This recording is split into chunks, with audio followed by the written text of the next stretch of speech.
Ruang debat di salah satu acara program televisi swasta berubah bak ring tinju, tempat para pengacara bertarung. Keributan antara Sunan Kalijaga sebagai praktisi hukum dengan pihak Reza Gledis usai acara yang membahas panasnya sidang Nikita Mirzani versus Reza Gledis tak terhindarkan. Adu jotos nyaris terjadi. Bahkan Sunan Kalijaga terbakar emosi mengaku dipukul oleh salah satu pihak lawan. Ketika tensi turun akibat keributan yang tak terhindarkan, Sunan Kalijaga tumpahkan unek-unek di depan sorot kamera awak media. Baginya tak pantas ruang debat tentang perkara hukum justru membuat pengisi acaranya melanggar hukum. Lebih dari sekedar kekecewaan, Sunan berapi-api untuk membawa perkara ini ke ranah polisi. Malam hari ini harusnya berdebat, ya. Tapi saya mendapatkan penyerangan dari kuasa hukumnya Dr. Reza Gledis, ya, melakukan penyerangan terhadap saya. Saya mau dipukul, akan laporkan. Saya akan laporkan tim kuasa hukumnya DRG, ya, yang telah melakukan penyerangan terhadap saya, disaksikan jutaan pemirsa. Dalam dunia apapun ya, dalam profesi apapun yang harus dijaga itu adab dan emosi. Bagaimana kita menghandle emosi kita, bagaimana kita menunjukkan adab kita yang baik. Nah, ini kejadian ini jangan disonok. Gitu ya, Bang. Tapi tadi menyayangkan nggak, artinya yang tidak bisa menahan diri? Ya pasti semua juga menayangkan. Tapi nggak apa-apa kan, laki-laki semuanya gitu ya, berantem. Terima kasih. Ya, tapi tadi siapa Pak yang memulai tadi? Saya kurang paham. Keributan, saling dorong, juga teriakan antara dua kubu seketika memecah suasana. Seteru tak terhindarkan, Sunan Kalijaga mengaku kena pukul oleh pihak lawan. Tak hanya itu, buntut keributan ini Barbie Kumalasari mengalami luka di bagian kaki. Kuku di salah satu jari kakinya terlepas sampai berdarah cukup hebat. Merasa menjadi korban, Barbie Kumalasari ikuti langkah Sunan Kalijaga untuk melaporkan perkara ini ke pihak berwajib. Iya kan, gue tahu tuh, lu kan yang nelfon gue kan, gue di Palembang, gue langsung datang. Ini lu mau? Iya boleh sayang. Maaf. Mentalnya kenceng tadi loh. Mentalnya kenceng tadi. Ini sih Bang, kronologinya. Barbie sampai luka, sampai copot kuku. Kaki aku yang dicopot tadi, buku aku ini. Emang awalnya seperti apa sih Bang? Awalnya seperti apa sih Bang? Kalau tahu Bang tadi Bang. Menghindar. Kebetulan di belakang saya persis ada Barbie, sehingga Akhirnya keinjak kaki aku karena Sunan menghindar, langsung robek semuanya. lalu dalam keadaan saya berusaha menghindar ke belakang tadi, saya maju lagi, ya. Saya pengen tahu dong, ayo kalau mau pukul saya, Anda pengacara, ya. Ini sungguh-sungguh tidak mencerminkan dia adalah seorang advokat, seorang pengacara lebih senior dari saya secara umur, harusnya dia mencontohkan. Dari tempat acara, Sunan Kalijaga dan Barbie Kumalasari yang berapi-api menyebut mereka menjadi korban penyerangan pihak Reza Gledis sambangi Polres Metro Jakarta Selatan. Tiba hampir tengah malam, laporan polisi akhirnya dibuat dan tercatat di tanggal 13 Agustus 2025. Laporkan dugaan pengancaman, pihak Sunan Kalijaga menyebut ada 2 orang yang diperkarakan, termasuk salah satunya kuasa hukum Reza Gledis.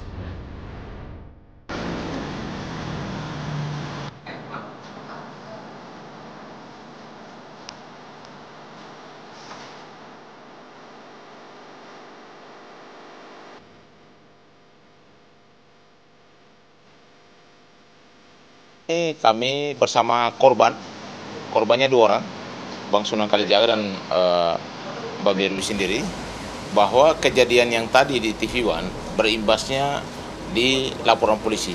Kenapa demikian? Memang harus ada penegakan hukum, karena sebenarnya di ruang itu adalah ruang untuk berdebat hukum, bukan ruang untuk bertinju. Terjadi penyerangan tersebut kepada Bang Sunan Kalijaga. Saya mau sampaikan bahwa hari ini LP sudah terbentuk, ya, nomor LP, dan pasalnya adalah pasal 170, pasal 170, pasal 351 dan pasal 335 dengan ancaman hukuman di atas 5 tahun. Seteru Sunan Kalijaga dengan pihak Reza Gledis di acara debat kian memperpanjang drama dalam perkara review skincare. Menyeret banyak nama, Nikita Mirzani harus meratapi dinginnya Hotel Prodeo dan duduk di bangku pesakitan dalam persidangan yang menguras emosi. Dan ketika perkara ini dibuka dalam forum debat, bukan solusi yang didapat, melainkan hadirnya perkara baru yang telah dilaporkan Sunan Kalijaga ke Polres Metro Jakarta Selatan. Mencoba menghampiri si pelaku pemukulan maupun penyerangan terhadap saya cuma bertanya, kenapa Anda memukul saya? Kenapa Anda mau pukul saya? Ya, jadi itu menunjukkan bahwa saya bukan seorang pengecut. Habis kena pukul, habis didorong, terus saya pulang nangis. Bahkan saya menyatakan, ini bukan tempat nih berkelahi, ini bukan arena tinju, saya bilang. Kalian tuh advokat, bahkan sudah usianya di atas saya jauh ya, saya bilang. Ya bersalaman ya, datang satu-satu. Tadi setelah saya bersalaman dengan Bang Fahmi, lalu terekam jelas kok, saya datang dengan jalan santai menghampiri kuasa hukum dari DRG. Ya, yang saya mau tanya, Abang ada masalah apa dengan saya? Abang keberatan di mana sama saya? Tadi di debat itu loh. Di debat, ya kan? Karena di akhir penutupan debat, si Pak Anus ini kayak nggak terima sama saya. Tak terima diskusi hukum berujung keributan. Sunan Kalijaga, Barbie Kumalasari dan tim tak hanya membawa kasus ini ke ranah polisi. Mereka juga siap menyeret pengacara Reza Gladys yang dianggap jelas-jelas melanggar kode etik pengacara ke organisasi advokat. Dampak dari persoalan kegaduhan ini, akhirnya Barbie Kumalasari seorang advokat juga kena dampak. Ini kakinya coba. Tadi ini apa? Kukunya. Kuku terlepas sampai darahnya berdarah. banyak. Itu dampak dari kegaduhan yang terjadi.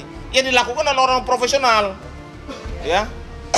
Maka tadi Bang Sina sudah sampaikan, jangan bikin mafia deh, jangan mafia-mafia sama kita. Apalagi ada kekerasan seperti ini. Kami itu profesional, kami tidak lakukan pembalasan. Gerakan tangan aja nggak ada. Kami hanya menonton aja. Tapi ingat, bukan berarti kami diam. Ya. Jadi pasti selain dari laporan polisi, nanti para kuasa hukum saya juga akan mencari tahu di mana dia organisasi tempat dia bernaung, dan kami akan laporkan. Suratin resmi. Ya, gitu. Disayangkan ya, mereka yang seharusnya menjadi contoh kita nih, karena kan bekerja di bidang hukum, harusnya tahu banget soal hukum, kok malah jadi hakim sendiri gitu kan. Bener banget. Sedih loh liatnya. Setuju. Nah, jadi ini harus dipertanyakan lagi gitu ya, apakah mereka-mereka ini sebenarnya pantas gitu ya untuk menjadi garda terdepan dalam hukum Indonesia juga, kalau pelaku-pelakunya ini ternyata emosional dan bahkan bisa kurang bijak gitu ya dalam berperilaku. Untung tidak dilakukan saat ketika on air gitu, karena itu akan menjadi sesuatu yang lebih parah lagi dipertontonkan satu Indonesia. Dan setuju sama Mas Sunan tadi ya, bahwa kalau mau nih bener-bener salurkan aja jalur yang sesuai ya. Tanding tinju tadi, MMA sekarang juga lagi banyak ya kan. Kayak kemarin aja. Elawan sama ya ampun, itu yang namanya siapa, Jeffrey Nicole aja sampai dislokasi, apalagi mereka gitu ya pemirsa. Tapi sedih banget ngeliat tadi Barbie, aduh ngilu loh Barbie. Semoga aman ya semuanya ya, karena kan perawatannya dia dari ujung rambut, ujung kaki itu kan luar biasa. Kukunya itu mahal ya. Waduh, itu kayak perlu operasi plastik ya pemirsa. Enggak dong kan bisa diobatin aja. Oh ya, oke. Kuku gimana ngoperasinya agak bingung ya Kak.